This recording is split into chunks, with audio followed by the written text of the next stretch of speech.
आप कर रहे हैं शमशान घाट पे जी। दूसरा कंट्रोवर्सी आपका और डीएम साहब का क्या हुआ? वो सारी चीजें। तीसरा कि 11 को जैसे आप आह्वान कर रहे हैं कि लाखों लोग आइए आवेदन देने, उस दिन भी आपका आवेदन नहीं लेते हैं तो फिर क्या करेंगे? आवेदन नहीं लेंगे उसके बाद हम डिसीजन लेंगे। अभी तो पहले हम बता नहीं सकते कि आगे का क्या करेंगे, लेकिन पहले तो हम देने आएंगे। अगर वो नहीं लेते हैं तो फिर अगला कदम हमारा जो होगा सो हम बता देंगे आप लोग को। और एक नहीं, उस सब में हम बताएंगे सर, 11 के बाद बताएंगे। नहीं सर, ये जो मैंने व्यवस्था बताया, आप लोग रिपोर्टर हैं, सब जगह जाते होंगे। अगर यह समस्या सब जगह का है तो सब लोग आइए। अगर आपको लगता है कि सिर्फ सलाह पंचायत का है तो सिर्फ मुझे आना चाहिए, मैं आऊंगा। कहीं ना कहीं नहीं लगता कि सर देर हो गई बहुत, 2-2.5 साल का समय बीत गया? हाँ बिल्कुल सर, बिल्कुल देर तो हुई है। डीएम साहब से हमारी पहली ही मुलाकात थी। अभी तक तो ब्लॉक के लेवल से सब काम हो जा रहा था, या बहुत सारा काम लटकता भी था, लेकिन बाबू भैया करना पड़ता था। लेकिन मुझे लगता है कि ये करने से समाधान नहीं है। लड़ाई मुझे अपने हिस्से की लड़नी होगी, इसलिए हम आज खड़ा हैं। मुखिया है, आप भ्रष्टाचार की बात करते हैं, क्या भ्रष्टाचार है? बिल्कुल है ना, कैसे है? हम कह दे कि हम मुखिया है, आवास में घुसखोरी नहीं हो रहा है, कहीं गलत बात है? एकदम हो रहा है। और बहुत सारे मुखिया अभी भी कटाक्ष कर रहे हैं मेरे ऊपर। मैंने ग्रुप में मैसेज देखे हैं कईयों के कि अगर मुखिया संघ के ग्रुप में नहीं है तो हम लोग को समर्थन नहीं दे। अरे मत दीजिए, हम तो कहवे नहीं किए हैं। जो ईमानदार हैं, जो व्यक्ति चाहते हैं कि समस्या ये है और उनको दिखता है तो वो समाधान करे अपने अपने पंचायत का, और नहीं दिखता है तो कोई बात नहीं है। जैसे सिस्टम चलते आ रहा है वैसे चलते रहेगा, लड़ने वाला लड़ते रहेगा। सर आपका एक वीडियो आया था, सभी मुखिया को आना चाहिए। सर ये तो अपने दिल से सबको पूछना चाहिए, किसे नहीं आना चाहिए? मीडिया को नहीं आना चाहिए, एक आम आदमी को नहीं आना चाहिए, कि एक प्रतिनिधि को नहीं आना चाहिए? अपने दिल से पूछे तो लगेगा कि सेशन के दौरान कंट्रोवर्सी क्या हो गई? ये क्या है मतलब? जैसे आपके और डीएम साहब के डीएम साहब तो कुछ बोलिए ना रहता, कंट्रोवर्सी कहाँ है? डीएम साहब कुछ बोले तब हम जानेंगे कि कंट्रोवर्सी कि तुम तरह किए ये। हाँ, जैसे हम वहाँ गए तो जैसे ही अंदर गए तो वैसे ही पूछते हैं, जबकि आप जानते हैं कि एक पर्चा लिखा के जाता है डीएम ऑफिस में, जहाँ सर बैठे रहते हैं। तो एक पर्चा जाता है, उसमें लिखना होता है कि आप कौन है और किस लिए आए हैं।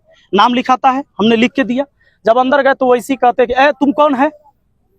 तो हमने बताया कि भाई मैं मुखिया हूँ, विपिन कुमार राय, सलाह पंचायत का। हाँ तो क्या बात है? तो मैंने बताया कि सर हमको पंचायत सरकार भवन के निर्माण के बारे में बात करना है आपसे। तो वो कहते हैं अरे तुम मुखिया है कि तुम्हारी माँ मुखिया है? मैंने बोला कि मैं ही मुखिया हूँ। फिर कहते इसको हटाओ रे, इसको बाहर करो। उन्होंने पूरे बात करते समय मैंने उनको बोला कि सर हम एक आवेदन भी लेके आए हैं, अगर आप मेरी बात नहीं सुनना चाहते तो आवेदन ले लीजिए, किसी टाइम पढ़ लीजिएगा। फिर वो कहते हैं कि यार नहीं लेंगे आवेदन, इसको बाहर करो। लेकिन ये सच बात है कि एक भी जो पुलिस के जवान वहां खड़े थे, उनके अंगरक्षक, मुझे किसी ने टच नहीं किया, ना ही जबरदस्ती मुझे बाहर निकाला। लेकिन उन्होंने आवेदन लेने से मना कर दिया। वो अगर डस्टबिन में भी फेंक देते मेरे जाने के बाद तो मुझे यह संतोष होता कि कम से कम लिया तो गया था। लेकिन उन्होंने आवेदन लेने से मना कर दिया। इसी के लिए एक आवेदन उनको नहीं लेना था, इसलिए हम चाहते हैं कि 1 लाख आवेदन हम लेके पहुंचे। विपिन सर कहाँ लड़ाई लड़ेंगे? विपिन सर कहीं लड़ाई नहीं लड़ेंगे। विपिन सर जहां हैं, जहां तक इनकी आवाज पहुंच सकती है, और इस आवाज से जितना सही हो सकता है बस इतने हो सकता है। हम कोई भगत सिंह और चंद्रशेखर पैदा नहीं हुए हैं। सर कहीं ना कहीं ऐसा आपने वीडियो में बताया था कि जो हाजीपुर के स्थानीय सांसद चिराग पासवान को लेकर के भी आपने जी बिल्कुल, मेरे पास पूरा साक्ष्य है, सबूत है। मैंने चैटिंग में बात किया है, कॉल पर बात किया। चिराग पासवान जी तो फोन उठाए नहीं। हमारा सारा मैसेज सीन करके कि मैं एक पंचायत का मुखिया हूं, एक बार सर इस समस्या पर बात कर लीजिए, देख लीजिए। पंचायत सरकार भवन बनना था, उस काम को रोक दिया गया। और यही लोकसभा क्षेत्र आपका भी है, और बिहार फर्स्ट, बिहारी फर्स्ट की बात करते हैं तो कम से कम इस समस्या को सुन लिया जाए, लेकिन आज तक नहीं सुना गया है। क्या लगता है चिराग पासवान क्यों इस बात को इग्नोर कर रहे हैं? अब पता नहीं उनका क्या है, वो तो वही ओपिनियन दे पाएंगे कि क्यों हमारी बात को नहीं सुन रहे हैं, ये तो वही बताएंगे। सारा पासवान समाज के लोग ही वहाँ पे बसे हुए हैं। जहाँ जमीन अलॉट हुआ है उनको घर बनाने के लिए, उसमें वो खेती करते हैं, और जो जमीन नहीं मिला है उसमें वो जाकर झोपड़ी गाड़ दिए अभी, जबकि उनका पुश्तैनी जमीन अलग से है, घर बना हुआ है। जो मेन रोड है आपको सलाह चौक से महनार जाने वाली सड़क पे, और ये चौड़ की जमीन हड़पा गया है, और बस कुछ लोग के द्वारा, सभी पासवान नहीं, लगभग इसमें 8-10 ही घर के लोग हैं, बाकी सब चाहते कि ये विकास का काम हो। और कहीं जगह है पंचायत। खान सर का एक वीडियो आया था जिसके अंदर वो आपकी तारीफ कर रहे थे, आपकी लड़ाई को लड़ने की बात कर रहे थे, तो आने वाले दिनों में देखा जा सकता है कि खान सर आपके साथ हैं? सर जितने भी लोग चाहते हैं कि बदलाव आए वो तो हमारे साथ है, और सबको हाथ जोड़कर हम विनती करते हैं, अगर आपको लगता है कि मैं सही लड़ाई लड़ रहा हूं तो मेरे साथ आइए, और लगता है कि मैं गलत लड़ाई लड़ रहा हूं तो मेरे साथ नहीं आइए। सलाह का मुख्य सर, सलाह पंचायत में बहुत सारी समस्या है क्योंकि सर सवदई प्रखंड पड़ता है, सलाह से जी। और कहीं ना कहीं सड़क से लेके बहुत सारी समस्या है। 2-2.5 साल में आपने कितने समस्या का समाधान किया? सर प्रखंड का सड़क नहीं मुखिया बनवाता है, और बाकी जो चीजें हैं जितनी हमारी ताकत है मैंने अपने तरफ से प्रयास किया है, और मुझे भी लगता है कि मेरी ताकत बहुत कमजोर है जिसके वजह से मुझे इतना कुछ बोलना पड़ रहा है। और वही सब समस्या लेके तो हम डीएम साहब के पास पहुंचते हैं जिसको सुना नहीं जा रहा है। संपूर्ण भारतवर्ष में पहला प्रेस कॉन्फ्रेंस है आपका शमशान में, इसका मैसेज?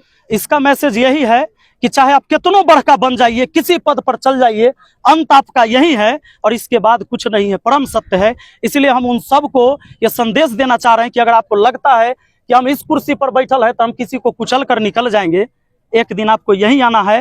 राजा हो या रंक सभी का अंत एक सा होए। लेकिन अब देखते हैं कि हमारे इस टाइम में कितने लोग साथ होते हैं। 11 फरवरी को अपना अपना समस्या लेके सब लोगों को आना है। अगर लगता है कि इस देश में, हमारे समाज में, हमारे मोहल्ले में कोई समस्या है तो डीएम साहब चूंकि वही कर सकते हैं, आदेश दीजिए, आदेश वही देंगे अपने अपने विभाग में कि भाई यहाँ से निपटारा होगा, यहाँ से निपटारा होगा, वही है और कुछ नहीं। कहीं ना कहीं कहा जा रहा है कि राजनीतिक सपोर्ट भी मिल रहा है आपको। अब तो कहे के लिए कोई आदमी कुछ कहे, हमको क्या मतलब है उससे। सर एक सवाल था एक पत्रकार के द्वारा कि आप जब भी अपना कोई वीडियो बनाते हैं तो उसके अंदर पत्रकारों को भी आप हाशिए पे रखते हैं, उनके खिलाफ भी आप बातें रखते हैं। आप खाली बता दीजिए कि सब पत्रकार सही काम कर रहे हैं। आप देश का चौथा स्तंभ है, आपको नहीं लगता है कि इसमें भी दिमक लगा हुआ है? आप ही लोग बता दीजिए। तो आप लोग सर वीडियो बनाते उसमें नाम काहे नहीं डालते? जब पत्रकार का नाम लेते सारा हो जाता है, आप कुछ ऐसा नाम जिसको लगता है कि ये गलत काम। ये आप लोग को भी, कम से कम आप पत्रकार हैं, आप ही नाम ले लीजिए। आप लोग अपने लिए कब आवाज उठाइएगा? अगर देश को बदलना चाहते हैं, हम अपने हिस्से की लड़ाई लड़ रहे हैं, तो पत्रकार लोग अपने हिस्से की लड़ाई कब लड़ेंगे? आप ही बताइए कि 159वां 160वां रैंक कहला रहता है आप लोग का। आप कब अपने लिए आवाज उठाइएगा? अपने लिए भी तो न्याय मांगिए।